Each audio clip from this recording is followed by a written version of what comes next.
के न्यूज की खास कार्यक्रम स्पेशल रिपोर्ट में आप सभी का स्वागत है। मैं हूं आपके साथ गरिमा बाजपेयी। आज हम सबसे पहले बात करेंगे कि आखिर किस वजह से मुख्यमंत्री योगी आदित्यनाथ के विजन से उत्तर प्रदेश का पूर्वांचल डिजिटल हब बनने की राह पर है, जबकि मुख्यमंत्री पुष्कर सिंह धामी के जॉलीग्रांट एयरपोर्ट से देहरादून पिथौरागढ़ के बीच 42 सीटर विमान सेवा का शुभारंभ पर हमारी खास रिपोर्ट में दिखाएंगे। और वहीं बात सालों की कवायद के बाद नोएडा इंटरनेशनल एयरपोर्ट उड़ान भरने की तैयारियों की भी करेंगे। और चलते चलते बात अफवाहों के चलते पेट्रोल पंपों पर भीड़ के विस्फोट की। तो चलिए अब खबरों में चलते हैं विस्तार से।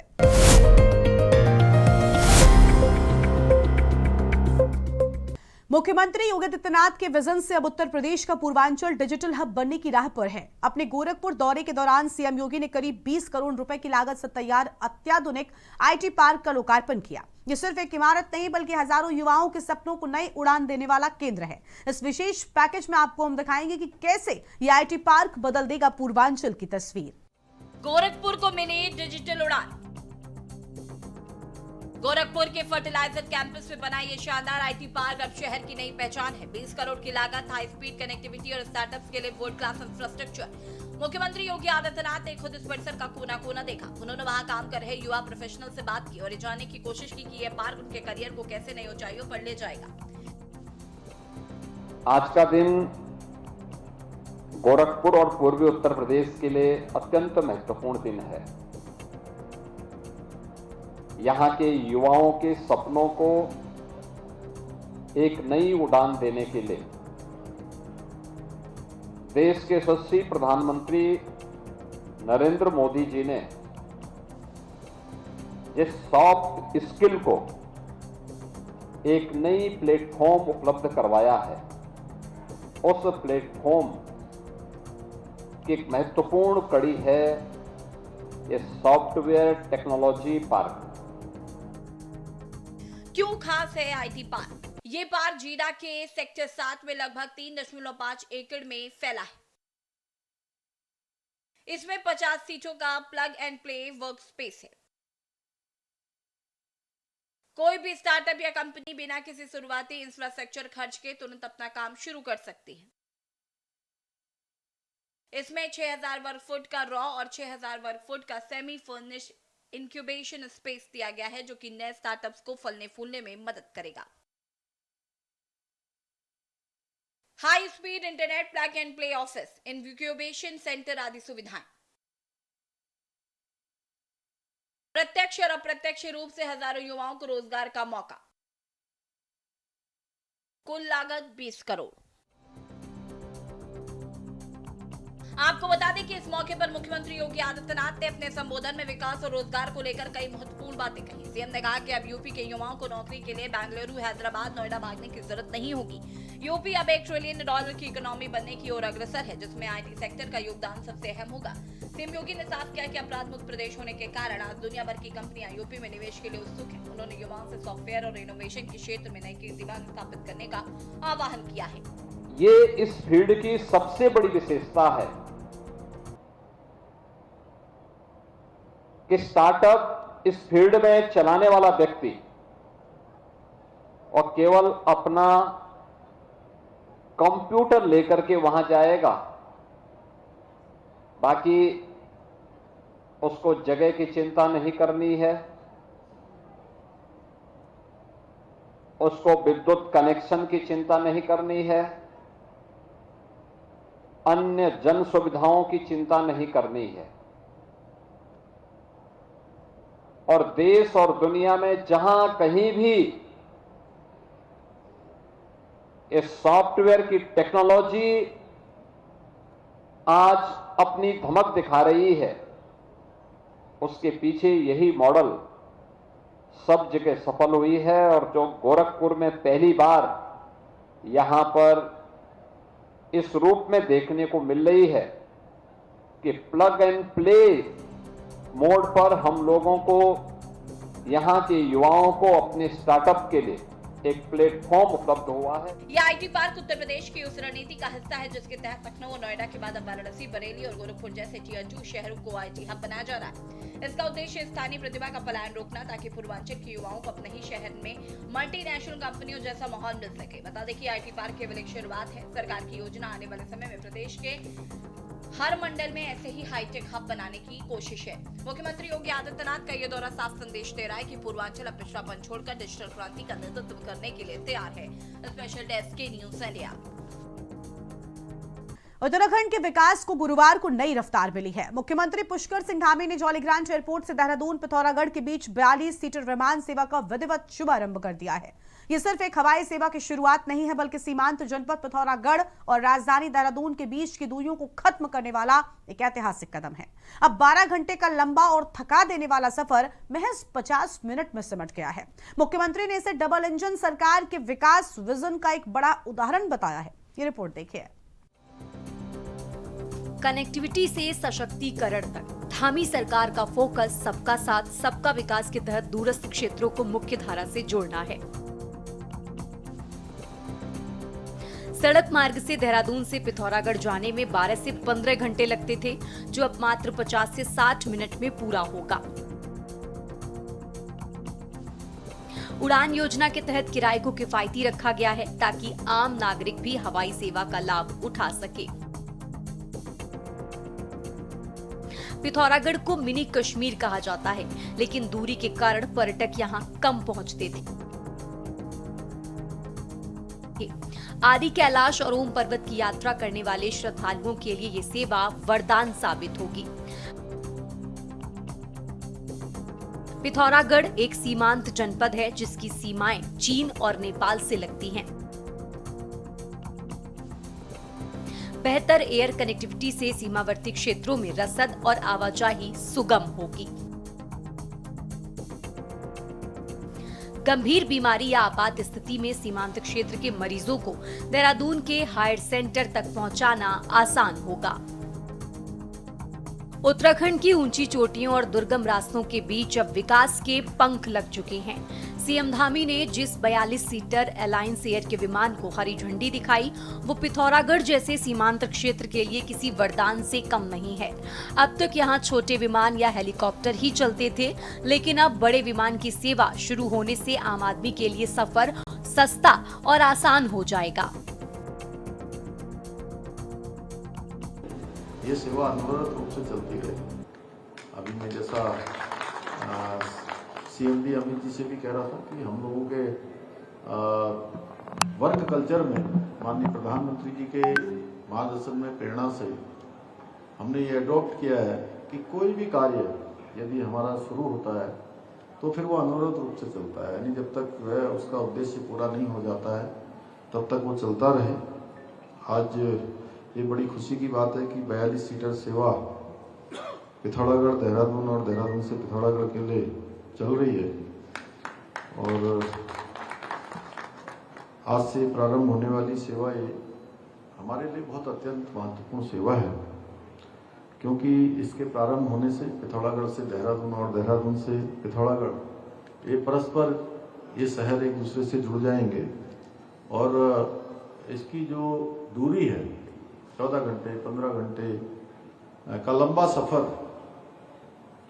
ये सफर बहुत छोटा हो जाएगा और इससे निश्चित रूप से वहाँ की स्थानीय अर्थव्यवस्था को भी मजबूत बनाने में बहुत अभूतपूर्व रूप से सहायता मिलेगी।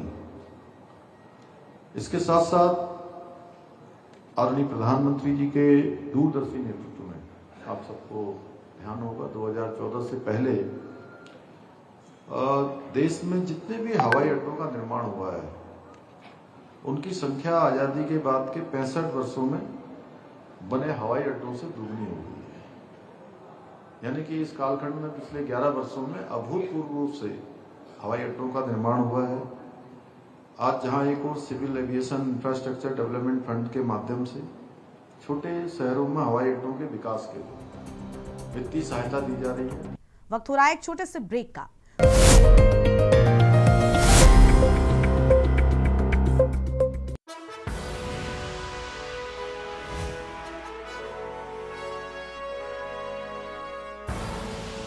आप देख रहे हैं के न्यूज, खबरों का सारथी। दिल्ली एनसीआर और उत्तर प्रदेश के इतिहास में 28 मार्च 2026 की तारीख स्वर्ण अक्षरों में दर्ज होने जा रही है। करीब 2.5 दशकों का लंबा इंतजार, कई सरकारों का उतार चढ़ाव और सालों की मेहनत के बाद आखिरकार नोएडा इंटरनेशनल एयरपोर्ट उड़ान भरने के लिए पूरी तरह से तैयार है। प्रधानमंत्री नरेंद्र मोदी 28 मार्च को जेवर में इस भव्य हवाई अड्डे का उद्घाटन करेंगे। लेकिन क्या आप जानते हैं कि इस एयरपोर्ट का विचार सबसे पहले किसने रखा था और क्यों जेवर को इस महापरियोजना के लिए चुना गया? इस स्पेशल रिपोर्ट में देखिए नोएडा एयरपोर्ट की पूरी जन्म कुंडली। 25 साल का इंतजार, अब जेवर से उड़ान। उद्घाटन तिथि 28 मार्च 2026। आधारशिला नवंबर 2021 पीएम मोदी द्वारा। कुल लागत फेज 1 लगभग 11,200 करोड़। कुल क्षेत्रफल 5,000 हेक्टेयर। पूरी परियोजना निर्माता कंपनी टाटा प्रोजेक्ट्स। परिकल्पना से हकीकत तक नोएडा इंटरनेशनल एयरपोर्ट की कहानी 25 साल पुरानी है। साल 2001 में जब राजनाथ सिंह उत्तर प्रदेश के मुख्यमंत्री थे, तब उन्होंने पहली बार जेवर में एक ग्रीनफील्ड इंटरनेशनल एयरपोर्ट और एविएशन हब की परिकल्पना की थी। हालांकि उसके बाद राजनीतिक कारणों और केंद्र राज्य के बीच तालमेल की कमी से यह प्रोजेक्ट सालों तक पाइपलाइन में ही फंसा रहा। बहरहाल 2014 में केंद्र में मोदी सरकार और 2017 में यूपी में योगी सरकार आने के बाद इस प्रोजेक्ट ने रफ्तार पकड़ी। 2021 में प्रधानमंत्री ने इसकी नींव रखी और आज ये हकीकत बनकर दुनिया के सामने खड़ा है कि एयर कनेक्टिविटी में जितनी बड़ी सफलता उत्तर प्रदेश ने प्राप्त की है, हमने पिछले 9 वर्ष के अंदर उत्तर प्रदेश के अंदर 16 डोमेस्टिक, 4 इंटरनेशनल एयरपोर्ट संचालित किए हैं और भारत का सबसे बड़ा international airport Noida international airport बहुत शीघ्र संचालित होने वाला है। नोएडा इंटरनेशनल एयरपोर्ट के पास ही हम लोगों ने जापान के निवेशकों के लिए एक जापान इंडस्ट्रियल सिटी के निर्माण की कार्रवाई को भी आगे बढ़ाया है, जिसके लिए 500 एकड़ की भूमि वहां पर आवंटित भी की है। चाहे वह जेवर नोएडा इंटरनेशनल एयरपोर्ट हो या फिर अन्य महत्वपूर्ण एक्सप्रेस हाईवे के पास बनने वाले इंडस्ट्रियल क्लस्टर, इन सब में निवेश की अनंत संभावनाएं हैं। जेवर को ही क्यों चुना गया? दिल्ली का आईजीआई एयरपोर्ट अपनी क्षमता के चरम पर पहुंच रहा है। जेवर दूसरा बड़ा विकल्प बनेगा। ये क्षेत्र Yamuna expressway, eastern peripheral expressway और आने वाले समय में मेट्रो व रैपिड रेल से सीधे जुड़ा है। जेवर के पास नोएडा, ग्रेटर नोएडा और आगरा जैसे औद्योगिक क्षेत्र हैं। यहां से कार्गो माल ढुलाई की अपार संभावनाएं हैं, जिससे पश्चिमी यूपी की अर्थव्यवस्था को पंख लगेंगे। एयरपोर्ट को यमुना एक्सप्रेसवे के करीब बनाया गया, जो कि ग्रेटर नोएडा और आगरा को सीधे जोड़ता है। इस एयरपोर्ट को बल्लभगढ़ के जरिए ईस्टर्न पेरिफेरल एक्सप्रेसवे से जोड़ा जाएगा। इस एक्सप्रेसवे को बल्लभगढ़ के करीब दिल्ली मुंबई एक्सप्रेसवे से जोड़ा जाएगा। वहीं एयरपोर्ट को खुर्जा जेवर के बीच NH91 dedicated freight corridor, Noida से नोएडा इंटरनेशनल एयरपोर्ट तक प्रस्तावित मेट्रो एक्सटेंशन से भी कनेक्ट किया जाएगा। इसके अलावा दिल्ली वाराणसी के बीच प्रस्तावित हाई स्पीड रेल कॉरिडोर का भी एक स्टेशन एयरपोर्ट के करीब ही प्रस्तावित है। एक्सप्रेसवे के समांतर बनी एक 60 मीटर चौड़ी सड़क को 100 मीटर तक चौड़ा किया जाएगा। क्षमता और भविष्य का विस्तार। पहले चरण में हर साल 1.2 करोड़ यात्रियों की आवाजाही का अनुमान है। पूरी परियोजना पर करीब 30,000 करोड़ खर्च होने की उम्मीद है। 2050 तक इसे 4 चरणों में विस्तार दिया जाएगा। यहाँ 6 रनवे होंगे और क्षमता बढ़कर 7 करोड़ यात्री प्रतिवर्ष हो जाएगी। आपको बता दें कि नोएडा अंतर्राष्ट्रीय एयरपोर्ट के निर्माण के लिए नीलामी 2019 में की गई थी। इसे ज्यूरिख एयरपोर्ट ने अदानी ग्रुप के मुकाबले बेहतर बोली लगाई और निर्माण का कॉन्ट्रैक्ट हासिल किया। अक्टूबर 2020 में यूपी सरकार ने नीलामी जीतने वाली कंपनी से एक विशेष छूट का कॉन्ट्रैक्ट भी साइन किया था। दरअसल नोएडा अंतर्राष्ट्रीय एयरपोर्ट लिमिटेड एक साझा वेंचर है, जिसमें उत्तर प्रदेश सरकार का 37.5%, नोएडा प्राधिकरण का 37.5%, ग्रेटर नोएडा और औद्योगिक प्राधिकरण का 12.5% और यमुना एक्सप्रेसवे औद्योगिक प्राधिकरण की 12.5% शेयर होल्डिंग है।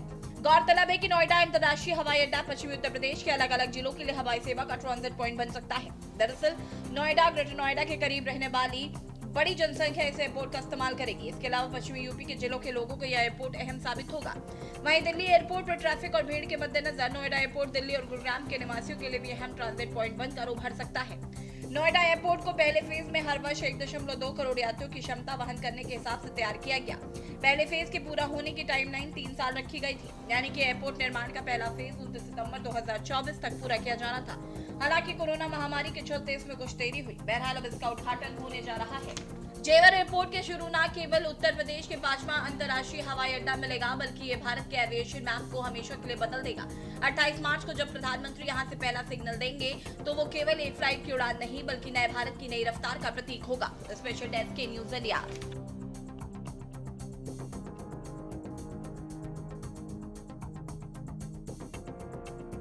अफवाहों की आग और पेट्रोल पंप पर कतारों का विस्फोट है। देश के कई हिस्सों से एक जैसी तस्वीरें आ रही हैं। लंबी लंबी लाइनें हैं, घंटों का लोगों का इंतजार है और उनके चेहरे पर बेचैनी है। दिमाग में बस एक ही सवाल है, पेट्रोल मिलेगा या नहीं। कहीं लोग आधी रात को ही टैंक फुल कराने निकल पड़ रहे हैं तो कहीं पर सुबह होते ही पंप के बाहर भारी भीड़ उमड़ पड़ती है। ये रिपोर्ट देखिए। डर का माहौल, पेट्रोल पंप बेहाल, पैनिक का असर, टैंक फुल कराने की लहर, अफवाह का वार, सड़कों पर हाहाकार, डर का खेल, जनता परेशान, सिस्टम फेल, पैनिक की रफ्तार, लंबी होती हर कतार। एक डर जो धीरे धीरे अफवाह बना और अब अफवाह से हकीकत जैसी तस्वीर बन चुकी है। जरा इन तस्वीरों को देखिए। पेट्रोल पंप के बाहर लंबी लंबी कतारें, गाड़ियों का सैलाब और हर चेहरे पर सिर्फ एक ही बेचैनी, कहीं देर ना हो जाए, कहीं पेट्रोल खत्म ना हो जाए। कोई घंटों से लाइन में खड़ा है, कोई आधा टैंक होते हुए भी फुल कराने पहुंच गया है, क्योंकि डर ये है कि आज तो मिल रहा है लेकिन कल का पता नहीं, यानी जरूरत से ज्यादा खरीद और उसी से और लंबी होती कतारें। एक ऐसा चक्र जो खुद ही संकट को और गहरा करता जा रहा है। सरकार कह रही है कि घबराने की जरूरत नहीं है, सप्लाई पूरी तरह से सामान्य है, लेकिन जमीन पर तस्वीर कुछ और ही कहानी बयान कर रही है। एक तरफ अफवाह का दावा है, दूसरी ओर पेट्रोल खत्म होने का डर है। आखिर सच्चाई है क्या? इसी बीच मुख्यमंत्री का बयान देना और ये कहना कि कमर कस लीजिए, हर परिस्थिति के लिए तैयार रहिए, चिंता को और ज्यादा बढ़ा रहा है। अब सवाल ये है कि जब तैयारी की बात हो रही है तो क्या खतरा वाकई बड़ा है? दुनिया में हाहाकार है, अव्यवस्था है, अराजकता है। भारत के अंदर हम एक शानदार और यशस्वी नेतृत्व में, प्रधानमंत्री जी के शानदार और यशस्वी नेतृत्व में सुरक्षित भी हैं और बेखौफ अपने विकास की यात्रा को आगे बढ़ाने का काम भी कर रहे हैं। ये लगातार चल रहा है, लेकिन याद करिए, ये युद्ध लंबा खींचा तो प्रभावित तो हर व्यक्ति होगा। हमें मानसिक रूप से उसके लिए तैयार होना होगा। अफवाहों पे ध्यान नहीं देना होगा। जब आपत्ति आती है, कोई चुनौती आती है, चुनौती का मुकाबला करने के लिए व्यक्ति को सरकार के साथ मिलकर के कदम से कदम मिलाकर के चलने के लिए अपने आप को तैयार करना होगा। यही सच्ची राष्ट्रभक्ति होती है। अफवाहों की आग जब हकीकत को छूने लगे तो हालात कैसे बेकाबू होते हैं, ये रायबरेली की तस्वीरें बता रही हैं। गैस एजेंसी के बाद अब जियो और रिलायंस पेट्रोल पंप पर भी भीड़ का सैलाब है। हर कोई जल्द से जल्द टैंक फुल कराना चाहता है, लेकिन इसी अफरा तफरी के बीच एक बेतुकाब फरमान जारी कर दिया गया। बाइक वालों के लिए सिर्फ 100 रुपए का पेट्रोल और कार वालों के लिए 1000 रुपए की सीमा तय। सोचिए, जो लोग दूर सफर पर निकल रहे हैं, जिन्हें सच में जरूरत है, वो इस फैसले के बाद कैसे परेशान हुए होंगे। एक तरफ अफवाह है कि पेट्रोल खत्म हो जाएगा और दूसरी ओर ऐसे फैसले जो डर को और गहरा कर दे। लेकिन जब ये खबर सामने आई तो प्रशासन हरकत में आया। डीएम हर्षिता माथुर ने तुरंत ही संज्ञान लिया। डीएसओ ऑफिस की टीम मौके पर पहुंची और पेट्रोल पंप संचालक को साफ आदेश दिया गया, ये मनमाना फैसला तुरंत वापस लो, वरना बिना अनुमति के ऐसा फरमान जारी करने पर कड़ी नाराजगी भी जताई गई। और अब स्थिति ये है कि हर वाहन मालिक को उसकी जरूरत के हिसाब से पेट्रोल डीजल दिया जा रहा है। यानी एक अफवाह ने लाइन लगवाई और एक गलत फैसले ने उस डर को और ज्यादा बढ़ा दिया। डीजल पेट्रोल की खपत होने की अफवाह के बाद रायबरेली के जियो पेट्रोल पंप पे बताया जा रहा है कि जो बाइकें हैं उसमें 100 रुपए के ज़्यादा पेट्रोल नहीं दिया जा रहा। साथ ही साथ जो 4 पहिया वाहन है उसमें 1000 से अधिक का पेट्रोल नहीं दिया जा रहा है। इसकी अफवाह के बाद देखा जा रहा है कि जो पेट्रोल टंकी है वहाँ पे काफ़ी भीड़ देखने को मिल सकती है। ये देख सकते हैं रायबरेली का जियो पेट्रोल पंप है, जहाँ पे बताया जा रहा है कि 100 रुपए का बाइकों में पेट्रोल दिया जा रहा है और साथ ही साथ 4 पहिया जो हैं उनमें 1000 से अधिक का पेट्रोल नहीं दिया जा रहा है, जिसके चलते इन लोगों में काफ़ी अफरा तफरी का माहौल देखने को मिल रहा है। वहीं देखा जा रहा है कि जो भीड़ की संख्या है वो लगातार यहाँ पे बढ़ती जा रही है। वहीं इस पूरे मामले को लेकर के जिम्मेदार अधिकारियों ने बताया है कि इसकी सूचना नहीं मिली है। फिलहाल जिस प्रकार इस पेट्रोल पंप पे देखा जाए तो बाइकों में 100 रुपए का पेट्रोल और 4 पहिया वाहन में 1000 का पेट्रोल दिया जा रहा है, उसके बाद पेट्रोल पंपों पे अब लाइन लगना शुरू हो गई है। वहीं इस पूरे मामले को लेकर के देखना होगा कि खबर दिखाए जाने के बाद क्या उच्च अधिकारी इसका संज्ञान लेते हैं या नहीं, ये आने वाला समय बताएगा। पेट्रोल डीजल को लेकर फैल रही अफवाहों का असर अमेठी में भी दिखने लगा है। सुबह से ही पेट्रोल पंपों पर लंबी कतारें, लोग सिर्फ गाड़ियों में ही नहीं बल्कि डिब्बों और कंटेनरों में भी ईंधन भरवाते नजर आ रहे हैं। कई जगहों पर भीड़ इतनी बढ़ी है कि नोकझोंक और तनाव के हालात भी बन गए हैं। हालांकि प्रशासन का साफ कहना है जिले में ईंधन की कोई कमी नहीं है, ये सिर्फ अफवाहों का असर है। लेकिन इसके बावजूद लोगों में डर साफ नजर आ रहा है। हालात ये है कि कई पेट्रोल पंप बंद पड़े हैं और ड्राई के बोर्ड भी लगे हुए हैं। प्रशासन की अपील है, घबराए नहीं और सिर्फ जरूरत के मुताबिक ही पेट्रोल डीजल खरीदे, क्योंकि संयम ही इस परिस्थिति से निपटने का सबसे बड़ा उपाय है। तस्वीर साफ है, एक तरफ अफवाह है, दूसरी ओर आधी अधूरी जानकारी और बीच में फंसा आम आदमी। कहीं डर ने लाइन लगवाई तो कहीं गलत फैसलों ने उस डर को और ज्यादा भड़काया। सवाल अब सिर्फ पेट्रोल का नहीं है, सवाल है भरोसे का। अगर सिस्टम समय पर साफ जानकारी दे, स्थिति स्पष्ट करे, तो क्या अफवाह इतनी बड़ी हो पाएगी? और अगर अफवाह इतनी तेजी से फैल रही है तो उसे रोकने की जिम्मेदारी किसकी है? क्यों हर बार घबराहट पहले फैलती है और सच्चाई बाद में सामने आती है? क्यों आम आदमी हर संकट में सबसे पहले लाइन में खड़ा हुआ हमेशा नजर आता है? ब्यूरो रिपोर्ट, के न्यूज इंडिया। स्पेशल रिपोर्ट में इतना ही। तमाम बड़ी खबरों के लिए आप बन रहे के न्यूज इंडिया के साथ। नमस्कार।